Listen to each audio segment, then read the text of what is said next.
I'm Aaron. These are my friends. I'm Spencer, and I like pugs. I'm Sam, and I like conspiracy theories. So the reason why we're doing Aaron and Friends, and we're Ground Zero. So this is our first episode, Ground Zero, and we're going to be talking about poverty. That's kind of the show's theme today. But the reason why I wanted to get something like this going was because of last year I ended up in a hospital a bunch of days, weeks, and it was really neat to see the friends of my church come together and really be able to pull off a lot of different things while I was hospitalized, laying there in the bed, trying to get better and so forth. And after I came out, I thought, life is short. It sure would be nice to be able to do something like this with my friends, hang out, be able to talk about good things that God's doing in our lives, and talk about all sorts of things, whether it be conspiracy theories, pugs, or whatever it might be. So I'm glad that you guys can be here for Ground Zero. But we're going to do something that's new to the show because the show's new. So everything we do is new. Yeah. And that's what's in the bag.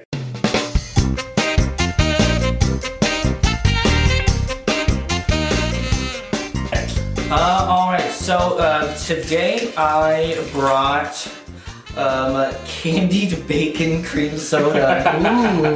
And it's actually kind of good. It's the aftertaste that kind of gets me. So it starts being cream soda and then it turns into bacon, and it's a very interesting combination. I like that. That sounds great. Yeah. Sam, what do you got? I've got sweet corn. Oh, sweet corn. It actually isn't too bad. It would go great with that one, I think, paired. It kind of has a cream corn taste to it, but no cream. So it's kind of an interesting. Oh. It tastes like it's been in the can for a while.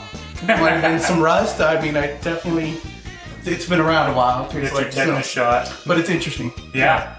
Sounds like you guys are hungry. You got a couple meals going on there. I did the energy drink. It's been a long day. And I like the Ghost drinks. And then I saw this. I hadn't seen it before. It's a 7-Up Ghost. 7-Up Ghost. And it tastes great. What I like about these drinks is it doesn't give me a headache or anything like that, like some of the energy drinks out there. So I don't know if you guys have been following, but LA is going to be electing a new mayor pretty soon. And they got a bunch of candidates running. Have you guys been able to keep track of any of that or follow it? Well, I looked it up, and there's definitely one candidate that I know for sure has a really cool name. Karen? Well, no, that's a negative name. that was good. No, but other than that, I mean, I looked briefly into it. I don't usually follow politics. Yeah, so who had the cool name? Well, of course, I'm talking about Spencer. Oh, okay, yeah, Spencer. Yeah, Sam, did you look into any of it? Yeah, no, I watched a little bit on it. It was very interesting. I feel it kind of. I too, Spencer is probably a leading candidate. He doesn't have experience, and I think that's good. But he knows what happened to him, and he knows what he wants changed. Yeah, watch that house. Yeah, he wants to know. He knows. He's got the pulse of the public, I think.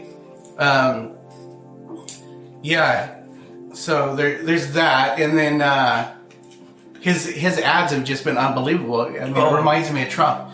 He's just straightforward. He's knocking them down. He's just, and he's all honest. It's not like he's lying about any of it, or he's not making anything up. It's just all factual. Right. So yeah, maybe seems a bit more clear in this messaging. I think a lot of times politicians will note that there's a problem, but they won't offer any sort of solutions, right? Right. Or they'll offer maybe some sort of murky solution. So I hope someone like him could get in. There's 14 people running for mayor in LA, and that's a lot of names. That's a lot of people to go through, and they're all offering the same sort of solutions. That's what I noticed. And the solution is housing. They think that housing is going to make the homeless situation in LA better. So if you guys never been to LA before, LA is a massive city, and it's got some of the most homeless in the country, I think, is found in LA. And so it's been a huge problem for decades now. And everyone's been saying housing, housing, housing for years. But what do you guys think might be the solution to helping the homeless? Sheesh, it's just like there's so many aspects to the issue. It's like, yeah, there's like the technicality of like they do not own a home, but then there's also the fact that yeah, there's like unemployment in it, and you have to you know, like some people have like substance abuse and like mental issues that are not so easily fixed with just like providing them a house. So, Right. Yeah. yeah, I'd have a hard time coming up with like a one size fits all solution, but definitely, yeah, like having places where they can go to start, you know, work or yeah, like getting like something to do, and yeah, like just some place where they can get care and help. What do you think, Sam?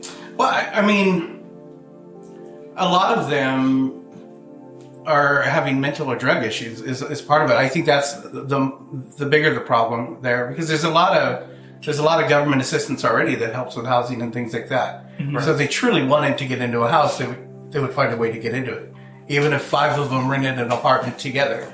But it's easier to be out on the street. It's easier to get the drugs out on the street. It's, you know, if you're mentally unstable, nobody wants to deal with you anyways, pretty much. And so you're kind of out there. So I think it's more of an addiction problem. Yeah, I think so too.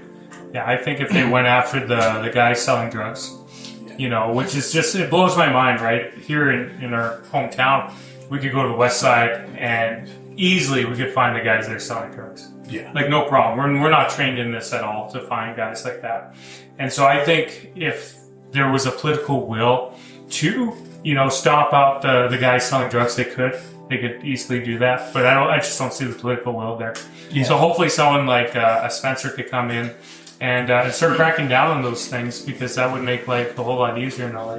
Well, I don't think the city benefits by getting rid of the drug addiction, because they will make organizations and get government funding, you know, millions of dollars to fund a new project to help them.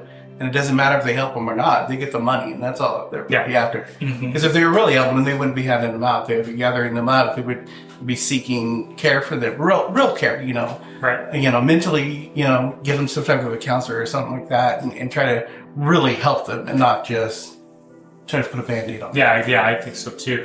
Over the last 10 years, I think healthcare spent $20 billion on homelessness. I remember just in our own town here a number of years ago, they had a town meeting and they were bragging about spending $3 million on a facility that housed 6 people. And so there's just this incredible amount of money that's out there. I just don't see it being appropriated properly. And I think there's a ton of corruption that's involved in it, like what we're seeing out in Minnesota right now. I bet you when it comes to the helping the homeless, I bet you we've got something similar going on.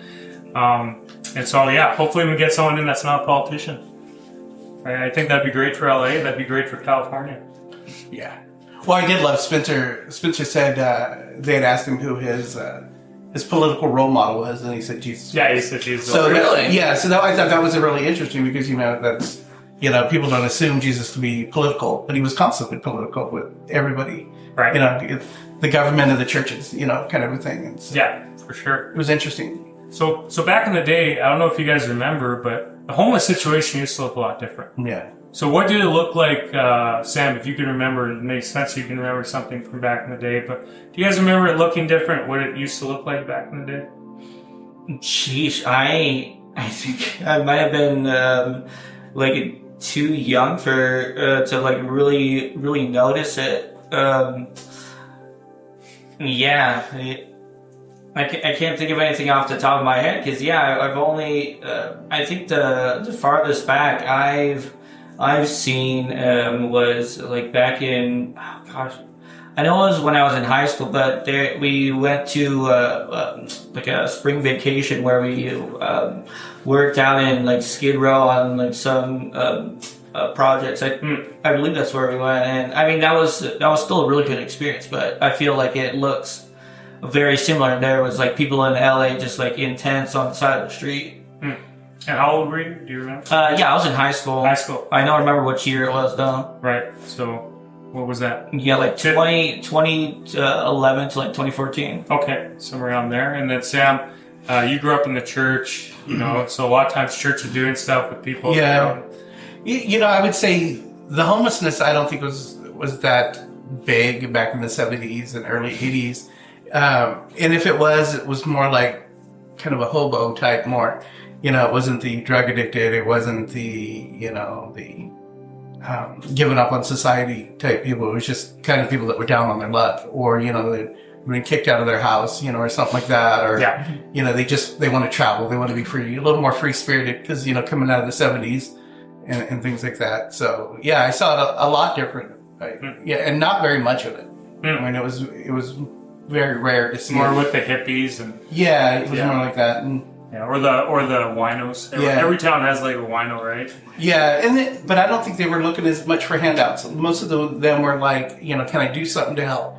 You know, I need a couple bucks. Can I mow your yard? Can I, you know, it was more that kind of a thing. And it's not like just, can you take care of me? Yeah, yeah. The mentality, I think, shifted. Yeah. I remember years ago there was a group of us and. They had a real homeless problem here in town. They still do. They have an encampment, like an official encampment or whatever, through the town, and they're looking at building some facilities for them. But I remember there's a group of us from the church, and we'd been going out once a week, approximately once a week, and it'd be somewhere around 5 to 15 of us that would go. You know, it just depended on the week. We'd bring food and other items, and that would draw people in. And so we go to these different encampments all throughout town, and typically we go from 3 to 5 different spots. So this would take like, you know, a good 4 hours or so. And what we would do is, you know, give them some food or whatever it is, present some sort of gospel message, something short, 5 to 7 minutes, and then we would talk with them, try to get to know them. And so they had a huge encampment by the skate park, and it was right next to the railroad tracks. And we were told by the town that the town couldn't do anything about it because it was on railroad property. And so unless the railroad company decided that they wanted off, no one could kick them off. And then, of course, they changed legislation and everything, saying that if you have a tent, that's considered your residence. So you can't kick people out of their residence, right? Unless you have another residence for them, another bed for them. So all of that happened, and it created a Mad Max scenario. We got all these people that are meeting up, and it's just this wild. There's trash everywhere. People matter. Shoot, there was kids living in these encampments. There's prostitution, drug deals. People are regular dying right in the middle of town in these encampments. And I remember going out there once with this group from the church, and so we're giving out food and doing all these things to present the message. And as we were talking with guys, this younger guy in his 20s, who's homeless, comes up to us, and he said, "You know what? The kids in this town should be serving us." Now, I think he might have been on some drugs, but to have that mentality is a lot different than back in the day when you're down on your luck, but you're still willing to work to try to, you know, make things go. Yeah. And so we saw a lot of that mentality out there where if they weren't going to get it for free, they didn't want anything to do with you. Yeah. So I think that's changed quite a bit. And I think we're dealing with a different scenario. For you guys, is there any biblical passages that come to mind? Anything in the Bible in regards to the poor that comes to mind when thinking about these things? For me, passage that's comes to mind first was when doesn't particularly exactly pertain to homelessness, but passage that you were talking about in church today. The homeless will always be here, but I will not. Or something along those lines. I don't think I quoted it perfectly. No, you're right. You said that, Matthew. Yeah. What about you, Sam? Anything come to mind? Yeah, actually, I think we were just talking about how they all want handouts, and I think of the disciples when they were going and they had a gentleman had asked for money, and they said, "Gold and silver I have not, but what I do have I give freely." And I think that's part of the issue is the spirit is missing in some of these, that, you know, they need healing. They need healing within to move forward. And so that would be, you know, helping to get off drugs and things like that. their spiritual life is gone. Yeah. And so they need the spirit more than they need money. They need in order to be taken care of. Yeah, I think you're right. I think it's totally relatable too, because Yeah. everyone's been down and out, right? Yeah. It's just that for some people, they're down and out. They hit real hard, and all of a sudden they're on the street, and then they're chasing after something that'll never fulfill their life. And I think we've all been there to a certain degree or a certain point. So just to sort of recognize that, I think it's helpful, and then not to judge. And a lot of times it's easy to do that. You know, if you're working with someone that's on the street, there's a smell, there's a look, there's all of that you see, especially here in California, right? Everyone's out in the hot sun, getting baked out there, and it's real tough. So it's easy just to kind of judge someone at first appearance, but often one thing we encountered again and again when we're out there, a lot of these guys and gals, they know who Christ is, they know their Bible, but they're just tangled up in something that they can't untangle. Mm-hmm. And you know, a lot of it, I think, is you have to just spend time with people. If you can help them, spend time with them. And they honestly, a lot of them just need someone who's going to be a friend of theirs and just really minister to them through word and through deed, and do small, slow things. Yeah. You know, churches, I hear this all the time, and we saw this. We would see this. Churches go out, they give away free stuff, they pull out the cameras, right? Take their pictures, and then they wouldn't be back again. Yeah. You know, if I remember the first time we went to a hotel, and one of the older guys there, because, you know, you got this hotels on the west side there, but one of the old guys comes up and is like, "Oh, so you're going to take some pictures and leave?" I'm like, "No. Ooh, like we have a whole program that we've developed here. We got people who are going to be doing this consistently." He's like, "No, that's what churches do. They come out, they give us food, they take pictures, and then we never see them again." And I just think that's not helping anyone. It's just giving that facade of clout, and then people say, "That's really good church." You know, they saw a picture, they saw something on Facebook, YouTube, whatever. That's a real good church. So I think you know, we gotta know who the people are, what they're going through, and take it real slow that way. Yeah. I've never been homeless, so I don't know. But I've been down and out in my life, and so I can relate to a certain point. I think everyone has. Yeah, she should. Yeah, like speaking of like relating to people that are homeless, I remember again back when I was in high school, but this time I remember the year. It was 2013 when I was in junior year of high school. The church that I attended, which was the same one where we went to Gr0undZer0 that I was telling you about earlier. Yeah, we had a camp called Justice Camp over spring break. And a big part of that was like the issue of, well, it was poverty in general, but like some of it also included homelessness. And I remember one part that was like a big lesson that has obviously stuck with me for over a decade. We were all like split into like teams of like families, and we like had like randomly drawn like situation cards, and it's like well, and the situation card and like included like our budget and like where we were located in the area. And I remember seeing that some people just got like really bad luck, and they had like low like cash at the beginning and just like a really crummy part. And so they had to like sleep in the backyard, like even without a tent, just like in their sleeping bags. There were some people that were available to like get some cash, like rent a tent. It's like I got one of the luckier ones that had a that could like sleep inside the house. Like even though we slept on the floor, and it's like, well, like I know that's like still pretty much nothing compared to how some people live, but it opened my eyes to how some people live. Yeah, absolutely. Yeah, it's rough, and you know, when people get that low in life, it's hard to maintain any sense of dignity about themselves too. And when you lose dignity, then it's a real slippery slope, because all of a sudden you start doing things and saying things that you never think you'd ever do, right? So we have to have a lot of compassion and grace, mercy, but also like a sort of firmness as well that says we can help you get out of this. Like, you can do this, right? There's still hope. right? Hope has that sort of firm hold on the rope that's going to pull them out, and Lord willing, they're gonna be able to do that. Yeah, the government's not there to affirm and to keep you accountable. They're just there to punch numbers and get you through. So yeah, and I think that's lacking quite a bit. It's just that. Yeah. Yeah, the poverty that we see that's just so widespread in society is the lack of relationships. Because, everyone's living through their phones, so talking to one another, face to face, again, rare.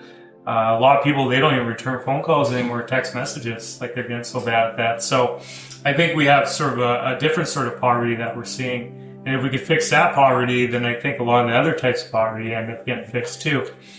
Yeah, if you're broken and feel like you're not part of a community, it's super easy then, especially here in Cali, to live on the street. But especially if it's driven by God, well, now you're cooking. So, go ahead. Oh, I was gonna say, that reminds me of a sermon you did a long time ago where, you were talking about the fact that like these days you could literally like sit in your house and like never leave because you could get people to like DoorDash you and stuff like that. And that kind of hit me hard because I remember there was a point in my life when I was like really like antisocial. This was like late high school and like early college. And if I had the power to like stay in all the time and just play video games, I probably would have done that. Yeah. It's just one of those things where it's like, I thank God for His grace that wasn't, that I was able to get past that. That's right. Yeah. I think that's good. Yeah. That's, one of the guys actually asked me, well, what do you do when you are poor? Like, what do you, this Sunday we talked about our response to helping those that are in need, but what happens when you're in need? And one of the good pieces of advice I received years ago was don't make yourself a fortress. I guess that's the way you could frame it. Don't just cut yourself off from people, but in fact network as much as you can. So get as many relationships going that are good as you can, because there's going to be people who know people that could help you, but then also you're going to be able to help as well. It's reciprocal. And then that's going to get you out of that jam that you're in. And I think that's one of the best things that we can do. It's one of the hardest things when you're not feeling great about your life. But if you just get going and you kind of push through it, it makes a world of a difference. So, yeah. All right. So one of the things that kind of popped up in my mind, just thinking about this and kind of landing on some final thoughts. So thanks you guys for being at Ground Zero. So hopefully in post we can make this look pretty and awesome, have fireworks and explosions and kitties dancing around, all sorts of things. Cats. All right, so Wesley, that's your job. No dancing bugs? I was gonna be like, I don't want to be on a show with dancing cats. Now we gotta do it. You just pugged him. I did. Pugging it easy. All right. So one of the things that jumped out was the Beatitudes. So the very start of that sermon that Jesus gave. So I think this might be a good sort of landing place for us. So if you went to Matthew 5 and you began at verse 3, where he starts this very poetic, sermon. It starts with poetry. Gets more into it afterwards. He goes on to say, God blesses those who are poor and realize their need for Him, for the kingdom of heaven is theirs. Right. So he juxtaposes being impoverished with the idea of kingdom, especially heavenly kingdom. So I thought that was pretty interesting. But then he goes on to talk about other forms of poverty. God blesses those who mourn, for they will be comforted. So when we're in a state of mourning and grief, we're lacking something, and so God is able to bring the proper comforts, and there's actually a blessedness that can come out of that. God blesses those who are humble, for they'll inherit the whole earth. Typically, when we think about taking over the whole world, we think about doing it through our intelligence, our power, but rarely does anyone ever talk about humility, and that's what Christ talks about here. It's sort of that meekness. God blesses those who hunger and thirst for justice, for they'll be satisfied. That is, if you hunger and thirst for justice, there's a lack of justice. And so when we turn our attention to God with that, then He's the one who's able to satisfy with it. And then verse 7, God blesses those who are merciful, for they will be shown mercy. right? So in order to be merciful, it means that someone had to have done something to you, and that takes away from you.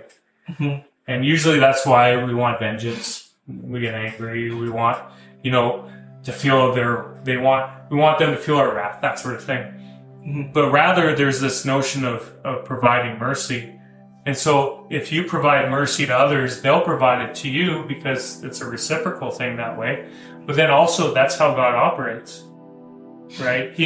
Christ made it very clear, if we don't forgive, then we can't be forgiven. And so you see that baked into there as well. And then if you jump down to verse 10, Christ says, God blesses those who are persecuted for doing right, for the kingdom of heaven is theirs. And so this persecution is because of their faith, not because they didn't, sign off on the right politician, not because they, have a particular sports team or whatever it might be, but it's because of their faith in Christ. And to be persecuted means that something is taken from you, and usually freedom. And again, he lands where he started, with the kingdom of heaven, right? So those who are impoverished, those who are losing, if we turn our attention to God, he's the one that can actually fill us when we find ourselves so empty. So I think those are some good final thoughts when talking about the poor, when we find ourselves poor in spirit and all of that. Anything else that you guys want to add? I agree with that. But if you put all this together, it's pride. I think sometimes to break down and ask for help, you have to remove some pride. There's some humility that has to come in on that. And so a lot of people, it's more painful to admit pride, to admit, something and push your pride aside and ask for help than it is to just bear with it and try to medicate it yourself. I think you're right. Yeah. Pride can be out of fear. Yeah. Pride could be out of anger. It doesn't have to just be pure pride. It can be a reaction. Yeah, for sure. Yeah, definitely. I think that's. Spence, any final thoughts? No, I thought talking about the Beatitudes was a pretty good landing point. This isn't exactly, it's kind of related to the Beatitudes, but I just remember hearing a sermon about the secret genius of Jesus, and the way in the original language, I believe they all the blessed is the one that blah blah that was all in rhymes in the original language, and stuff like that to make it easier to remember. Yeah, you could see that. We'll have to put in a rhyme next time. Yeah. All right. Well, thanks for joining, Aaron and friends. Thanks, guys. Yeah, thanks for being my friends, and we'll see you guys next week. Yeah. What you getting into? We're all friends here. We're all friends. And now it's time for Conspiracy Corner with Sam. I believe those are demons, not aliens, and so I believe this conspiracy theory on that is that the government knows that, and they know that the rapture is going to happen, and they need something to fall back on. I also believe that Bigfoot is real, and it's a spirit. It's like a Nephilim type deal. It's a crossbreed of So if you read kind of Enoch, the book of Enoch, it talks about gene splicing a little bit and things. But I believe in werewolves and vampires as well too. But those are all demonic creatures. Their security are actually werewolves, that they actually can transform a little bit and all that because they're possessed. And so then they do protections during ceremonies and all that. Well, pugs. You mentioned pugs. What do you like about pugs? Man, pugs are such beautiful, majestic creatures.